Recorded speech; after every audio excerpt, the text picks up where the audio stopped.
The Law of Success by Napoleon Hill. Picture this.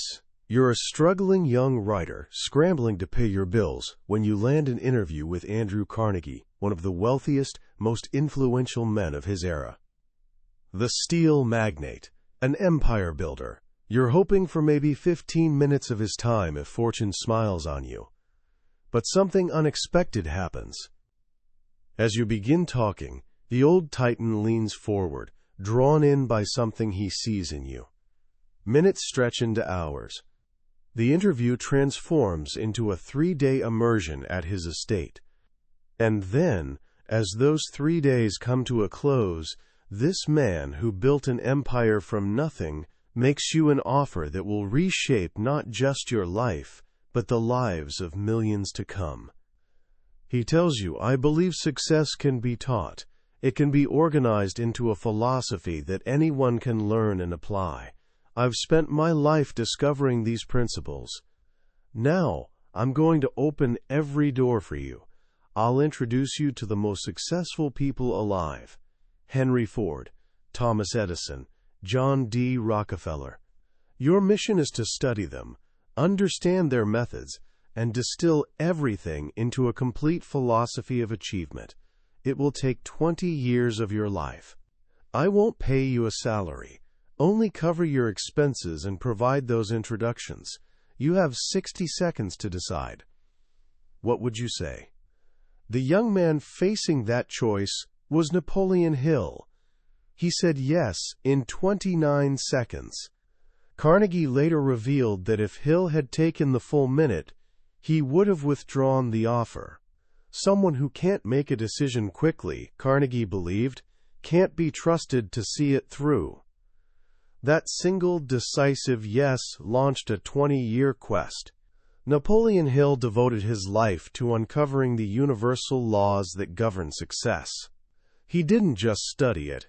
He dissected it, reverse-engineered it, pulling apart the lives of the world's greatest achievers to create a blueprint anyone could follow. The result was a masterpiece called The Law of Success. Published in 1928, it laid the foundation for the entire modern self-help movement and has been credited with creating more millionaires than any other philosophy in history. Today, we're going to walk through that blueprint together. This isn't just a book summary. It's an invitation to understand the 17 fundamental principles that have guided the most successful people who ever lived. By the time we're done, you'll hold in your mind the master key to unlocking your own potential, forged from the wisdom of giants and passed down to you. So where does this journey to success actually begin? Not with money, not with connections, not even with a brilliant idea. According to Napoleon Hill, it starts with something much more fundamental, something you have complete control over right now. It starts with a definite chief aim. Think of a magnificent ship leaving harbor. It has a powerful engine, a skilled crew, everything it needs. But there's no rudder, no destination plotted. It just drifts, pushed around by winds and tides, burning fuel for thousands of miles, but never actually arriving anywhere. Hill says 95% of people go through life exactly like that ship. They have dreams, energy, and willingness to work hard, but they lack a single, clear, definite purpose. Their energy scatters in 100 directions, and they drift from one interest to the next. The 5% who succeed? They have a definite chief aim. It's their North Star, the burning desire that guides every decision and every action. When you fix a definite purpose in your mind, something remarkable happens. Your mind becomes a magnet. You start noticing things you never saw before. You overhear a conversation that sparks an idea. You spot an article pointing toward an opportunity. You meet someone with exactly the knowledge you need. It's not magic. It's the law of concentration at work. Your focused mind begins attracting the people, resources, and opportunities necessary to achieve your goal. Hill learned this from the masters. Carnegie's definite aim was to organize the steel industry. Ford's was to build a dependable, affordable automobile for everyone. Edison's was to harness nature's laws through invention. Each man knew with absolute clarity what he wanted. Their purpose wasn't a vague wish, it was a burning obsession. So the first step is deciding what you want most in life. Not what your parents want, or what your friends think you should do. What do you want? Write it down. Be clear and specific. Then place that written statement where you'll see it every single day, morning and night. This simple act impresses your aim upon your subconscious mind, transforming it from a mere wish into a driving command. But a definite aim, no matter how clear, remains just a dream without the belief you can achieve it. This brings us to the second principle, self-confidence. Hill says your only real limitation is the one you create in your own mind. We're all held back by 6 basic fears: poverty, criticism, ill health, losing love, old age, and death. These fears whisper like ghosts. You can't do it. You're not smart enough. You'll fail. What will people say? Self-confidence is the weapon that destroys these ghosts. But true self-confidence isn't arrogance or empty boasting. It's a quiet, deep-seated belief in your own ability, built on a foundation of knowledge. Hill gives us a powerful formula through autosuggestion, a form of deliberate self-talk. Every day, repeat this to yourself. I know that I have the ability to achieve the object of my definite purpose. Therefore, I demand of myself persistent, aggressive, and continuous action toward its attainment. You're essentially reprogramming your mind, overriding the old software of fear and doubt. You're not hoping for confidence. You're commanding it. You're creating a mental picture of the person you intend to become.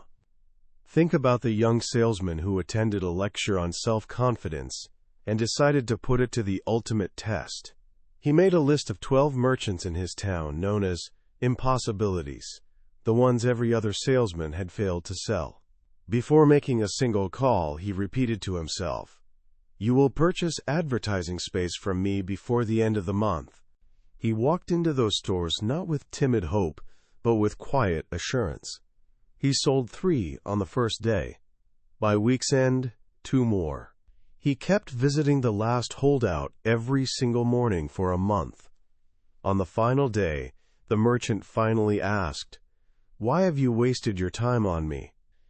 The young man replied, "Wasted my time? I've been going to school, and you've been my teacher. I've been drilling myself in self-confidence." Struck by this display of persistence, the merchant gave him the order. That young man went on to become a millionaire because he deliberately charged his mind with self-confidence until it became an irresistible force. With a clear aim and the confidence to pursue it, you're ready for the next step, taking action. This leads to the principle of initiative and leadership. Initiative, as writer Elbert Hubbard said, is doing the right thing without being told. It separates leaders from followers. The world gives its biggest prizes to those who don't wait for instructions. They see a need, spot an opportunity, and act. Leadership isn't about a title or position. True leadership is the ability to inspire others to cooperate toward a common goal.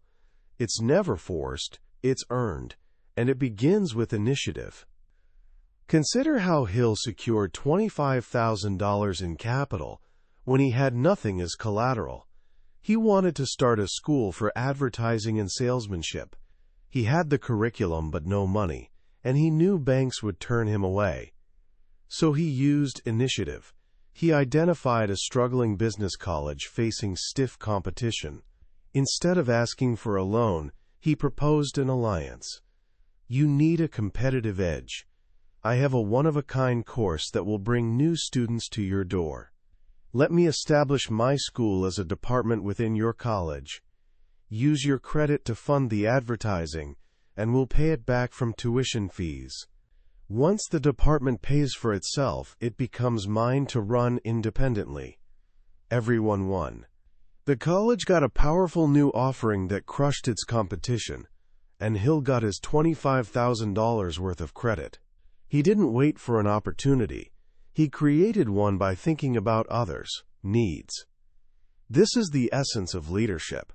A true leader doesn't ask, "What can I get?" They ask, "What can I give?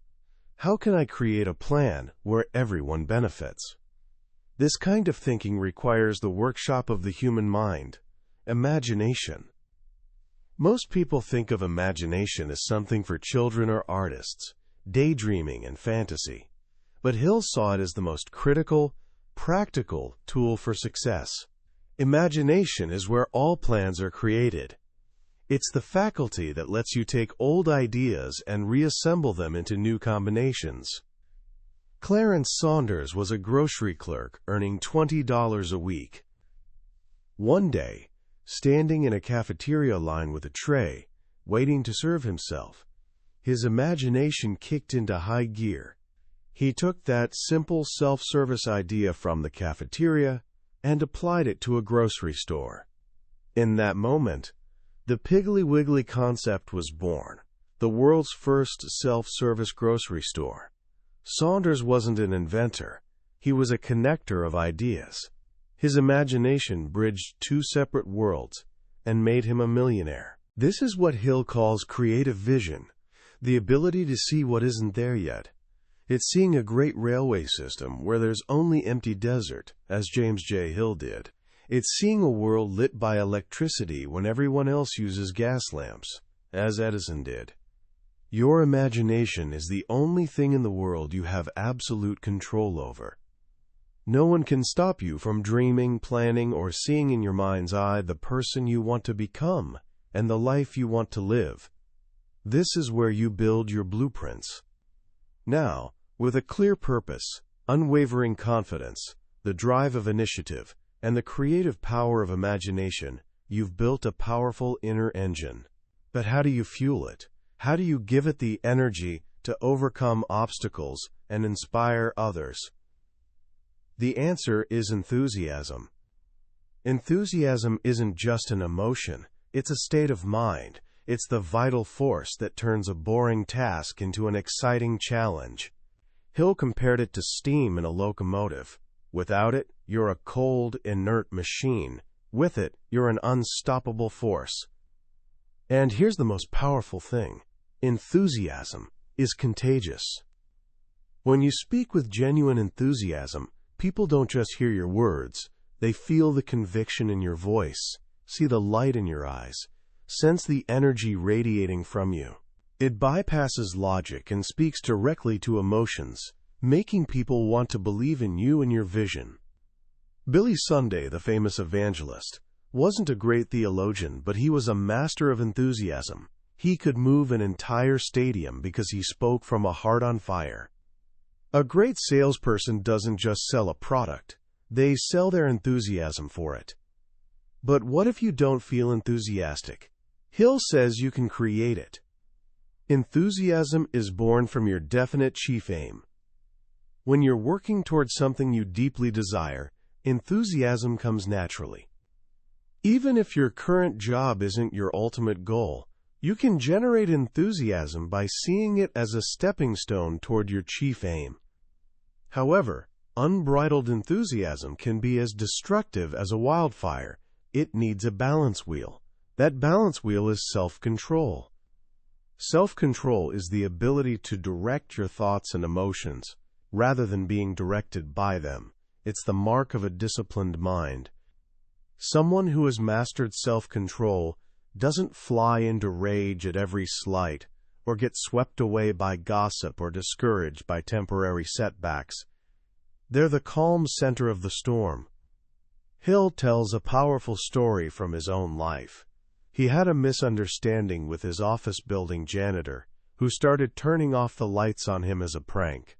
One day, enraged, Hill stormed to the basement to confront him, unleashing a torrent of angry words.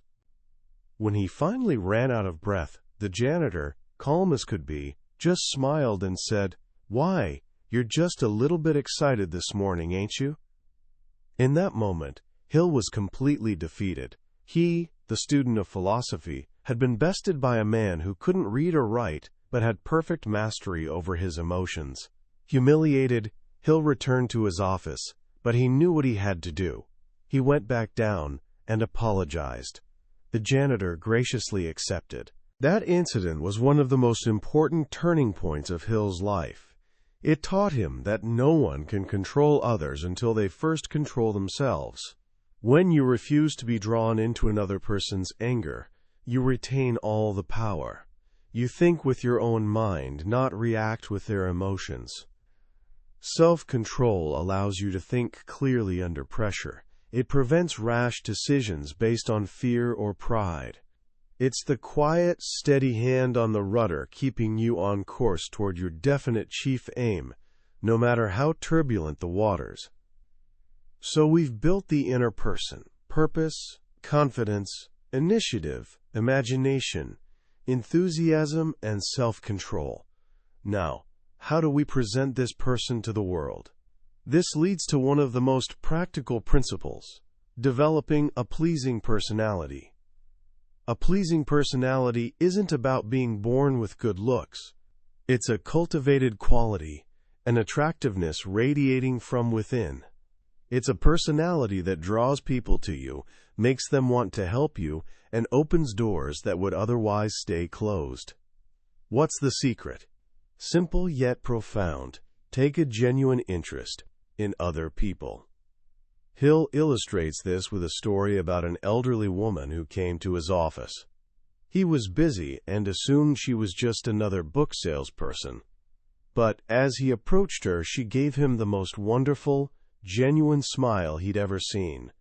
When she shook his hand, it was warm and firm, telegraphing pure, honest delight at meeting him. In an instant, his defenses melted. For 45 minutes, she talked, not about herself, but about him. She'd read his magazines and spoke with admiration about his work and philosophy. She made him feel like the most important person in the world. Only in the final 3 minutes did she mention she sold securities. She didn't even ask him to buy. She just described them with such quiet confidence that he wanted to. He didn't end up buying, but he was so impressed that he called a friend and introduced her, and that friend became a major client. That woman was a master of personality. She understood a fundamental law of human nature. People are most interested in themselves. When you show genuine, unselfish interest in others, their work, hobbies, families, you make a powerful connection. You build a bridge of rapport. This isn't about cheap flattery. People see through that instantly. It's about finding something you can honestly admire in everyone you meet, and speaking of it with sincere praise. This simple habit, practiced daily, will transform your relationships and make you a magnet for goodwill. But a pleasing personality is just the start. To truly harness the power of relationships, you must practice cooperation. Cooperation is the beginning of all organized effort. No great achievement is ever the work of a single person. Every great leader, every great fortune, results from a team of minds working together in harmony. This is the essence of what Hill calls the mastermind. A mastermind is created when 2 or more people ally themselves in a spirit of perfect harmony to attain a definite end. When this happens, a third invisible mind is created, a force greater than the sum of its parts. Carnegie attributed his entire fortune to his mastermind group, a team of about 20 men. He said, "No one person in this group is the mastermind, but the sum total of all the minds in the group, coordinated, organized, and directed to a definite end in harmonious cooperation, is the power that got my money for me." Carnegie wasn't an expert in steel chemistry or production engineering. He was an expert in people. He knew how to select people with specialized knowledge and blend their minds and talents into a single, powerful unit. Think of Henry Ford, Thomas Edison, and Harvey Firestone. They were close friends who went on camping trips together every year. Hill believed that in those quiet moments in the woods, their minds blended. Ford, the master of production. Edison, the master of invention. Firestone, the master of industry. Together, their combined brainpower created a mastermind that amplified each individual's power. To create your own mastermind, you don't need to gather titans of industry. Start with your spouse, a trusted friend, a colleague. Find one or two people who believe in your definite chief aim and are willing to support you. Meet regularly, brainstorm ideas, share challenges, and hold each other accountable. This harmonious alliance of minds will give you access to ideas, courage, and power you could never achieve alone. But to truly unlock this power, you must adopt a principle that seems counterintuitive. Cultivate the habit of doing more than paid for. The average person thinks, "I'll do just enough to get by, they don't pay me to do more." The person destined for success thinks, "How can I deliver more value? How can I go the extra mile?" This isn't about being exploited. It's a strategy for making yourself indispensable. When you consistently deliver more and better service than expected, you do two things. First, you attract favorable attention from those who can promote you. You stand out. Carol Downs, who became president of one of W.C. Durant's companies at General Motors, started by simply staying late. He noticed Durant worked after everyone else left, so he made it his business to be there, ready to help if needed. Durant got into the habit of calling on him, and promotion inevitably followed. But the second reason is even more powerful. It's based on what Hill calls the law of increasing returns, a law of nature. A farmer plants a single wheat seed and gets a stalk with 100 seeds in return. When you render service in a spirit of generosity without expecting immediate payment, the universe pays you back with compound interest. The reward may not come from the person you served, but it will come. An opportunity will appear from an unexpected quarter. By going the extra mile, you're not just working harder, you're investing in yourself. You're building your skills, reputation, and character. You're signaling to the world that you're a person of value. Now, as you begin applying these principles, you'll inevitably encounter something that stops most people: failure. This is why one of the most crucial lessons is profiting by failure. Hill makes a powerful distinction. There's a difference between temporary defeat and failure. Most of what we call failure is merely temporary defeat, a detour, not a dead end. Failure is only permanent when you accept it as such. Every adversity, every defeat, carries within it the seed of an equivalent or greater benefit. This is one of the most profound truths in the entire philosophy. Failure isn't a curse. It's a teacher. It's nature's way of showing you that your plan wasn't sound, that you needed to develop more strength, or that you were heading in the wrong direction. Hill himself experienced 7 major failures in his life. He lost fortunes, had businesses stolen, and was even arrested on false charges. Each time he felt the sting of defeat. But in retrospect, he saw each event as a crucial turning point. Losing his lumber business in the Panic of 1907 forced him to study law. Having his candy business taken taught him a profound lesson in forgiveness. The war destroying his school led him to start the magazine that launched his national career. The key is to analyze every setback. Don't just feel sorry for yourself. Ask, what lesson can I learn from this? What weakness in my plan did this expose? How can I turn this stumbling block into a stepping stone? Thomas Edison conducted more than 10,000 experiments before perfecting the incandescent light bulb. A young reporter asked him, "How did it feel to fail 10,000 times?" Edison replied, "I didn't fail. I just found 10,000 ways that won't work." That's the mindset of someone who profits from failure. They see every defeat not as judgment on their worth, but simply as feedback. To navigate this complex journey, to analyze failures, to deal with people, to create plans, you need a clear mind. You need the ability to think logically without emotion. You need accurate thinking.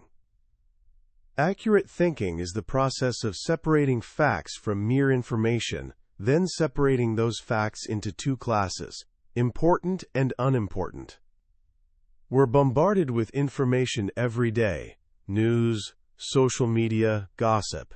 Most of it isn't based on facts. It's opinion, speculation, or outright falsehood. The accurate thinker learns to question everything. They ask, how do I know this is true? What's the source? Does the person telling me this have a biased motive? But even with facts, not all are useful. An important fact is any fact that helps you attain your definite chief aim. All other facts are unimportant, at least for your primary purpose. The successful person masters separating the relevant from the irrelevant. They don't waste mental energy on trivial matters. They focus on the few critical facts essential to their success. Ford wasn't interested in 100 car designs. He focused on facts related to one single, efficient, affordable model. Rockefeller didn't get distracted by every business trend. He focused only on facts related to oil. Accurate thinking requires brutal honesty with yourself. Set aside your biases, wishes, and fears to see the world as it is, not as you want it to be. It's the bedrock of sound judgment. And to use that judgment effectively, you need concentration. Concentration is focusing your mind on a single subject until you've worked out a practical plan for its attainment. It's the ability to control your attention. Think of a magnifying glass on a sunny day. The sun's rays are normally diffused over a wide area, but when you focus those rays through a magnifying glass onto a single point, you can create fire. That's the power of concentration. The scattered mind achieves little. The focused mind can achieve anything. Your definite chief aim is the object of your concentration. By holding that aim in your mind day in and day out, you're focusing your mental energy, telling your subconscious what's important.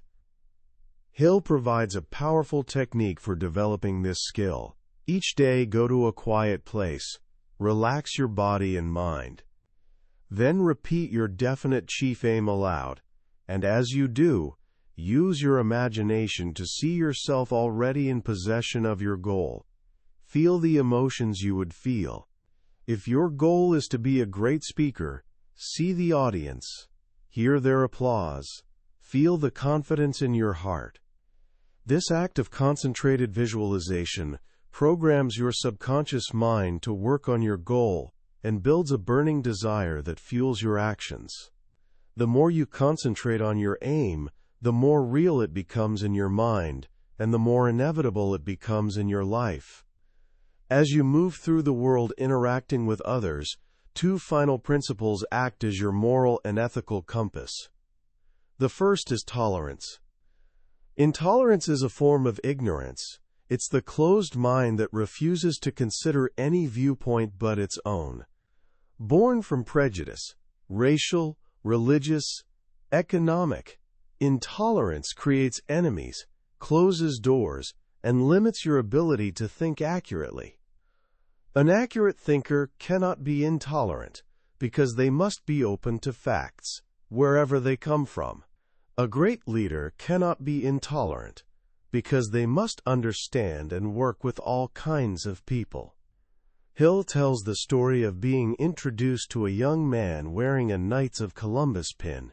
Instantly, Hill, a Mason, felt a wall go up between them. He recoiled.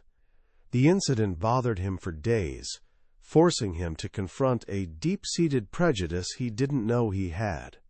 This led him on a years-long journey of research into religion and history that broadened his mind and taught him one of life's most valuable lessons. Tolerance is the hallmark of an educated mind. Being tolerant doesn't mean agreeing with everyone. It means respecting their right to have their own opinions. It means being willing to listen and learn from those who are different. The world is too big and life too complex for any one person or group to have all the answers. And finally, we arrive at the guiding star of the entire philosophy, the law that ties all the others together, the golden rule. Do unto others as you would have them do unto you. This isn't just good moral advice, it's a profound psychological law. Hill explains that every thought you think and every act you commit is registered in your subconscious mind. These thoughts and acts are the building blocks of your character. When you deal unjustly with another person, you must first create that unjust thought in your own mind. That thought then becomes part of you. You cannot harm another without first harming yourself. Conversely, every act of kindness, every thought of goodwill elevates your own character. The universe operates on a law of retaliation, or what Emerson called the law of compensation. What you send out comes back to you. If you send out hatred, you receive hatred. If you send out cooperation and kindness, you receive them in return. The reward may not come from the person you served, but by consistently acting with fairness and justice, you build a positive magnetic character. This character attracts people and opportunities that harmonize with it. You reap what you sow, not always from the same field, but the harvest is certain. This is the ultimate form of self-interest.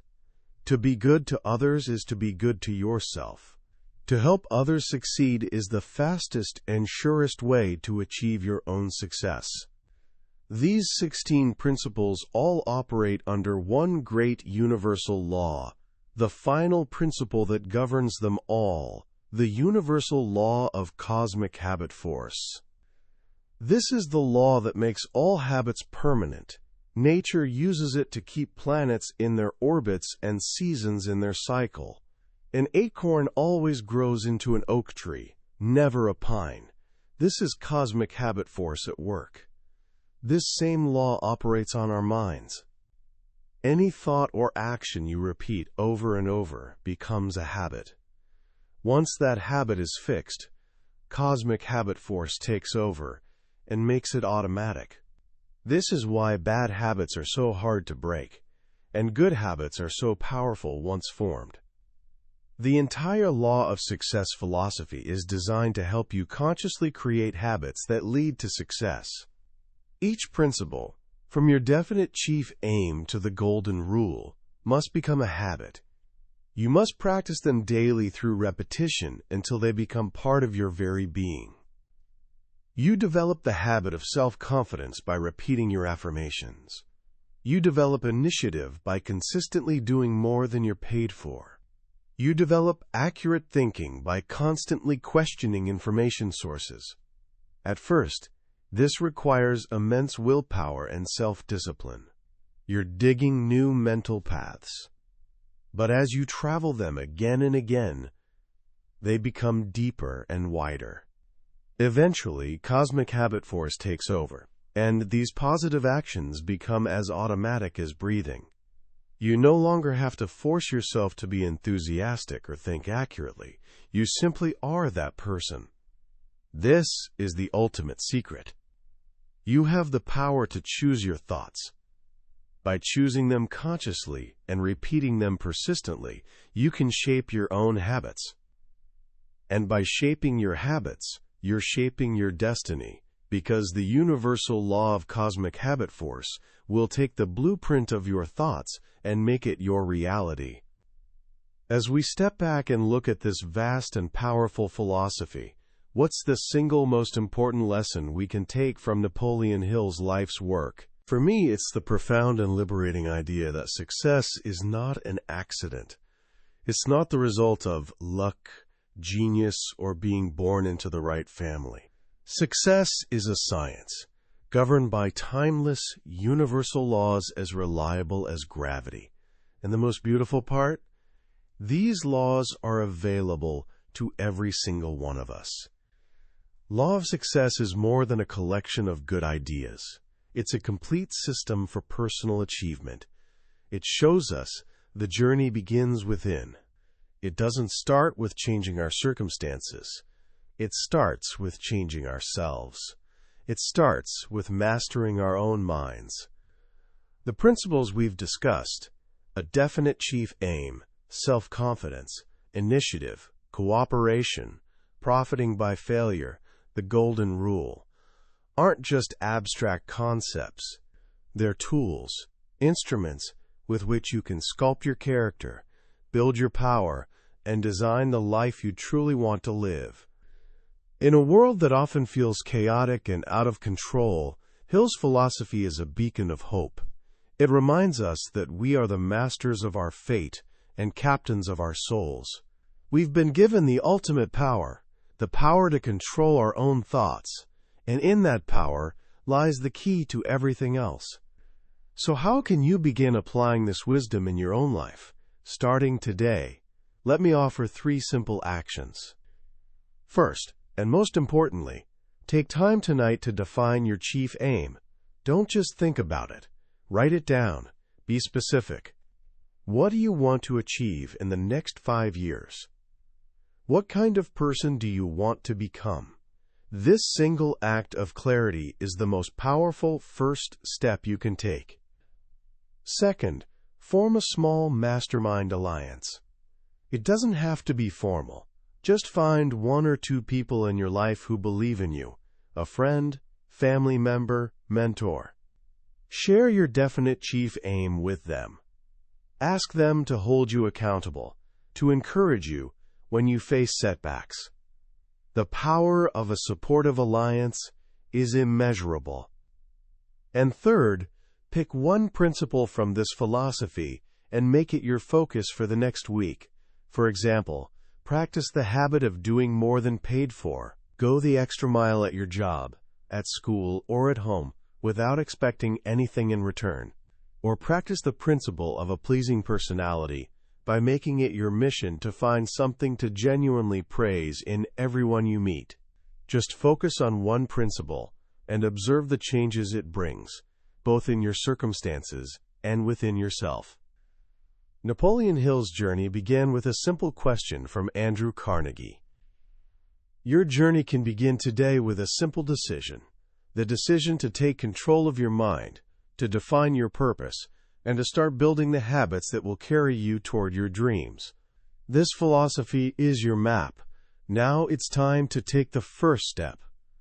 That was a summary of Law of Success by Napoleon Hill. We've journeyed through the core principles today, but I'll be honest, a summary is like looking at a map of a great city. It shows you the layout, but it can never let you experience the energy of the streets, the smell of the cafes, or the feeling of standing before its grand monuments. The real magic happens when you read the book yourself. It's in those quiet moments when a particular story or simple phrase connects with you in a way you didn't expect. This summary is designed to help you decide if this book is worth your time. If anything we've talked about today has struck a chord, I truly encourage you to grab a copy. Reading it isn't just about learning. It's an experience that can genuinely change how you see yourself and your place in the world. You can find a link to the book in the description below. Also, if you found this journey valuable, please take a moment to like this video and subscribe to the channel. That way, you won't miss our next exploration into another life-changing book from the Billionaire's Bookshelf. Your support helps us continue growing this community of learners. Let's keep growing together.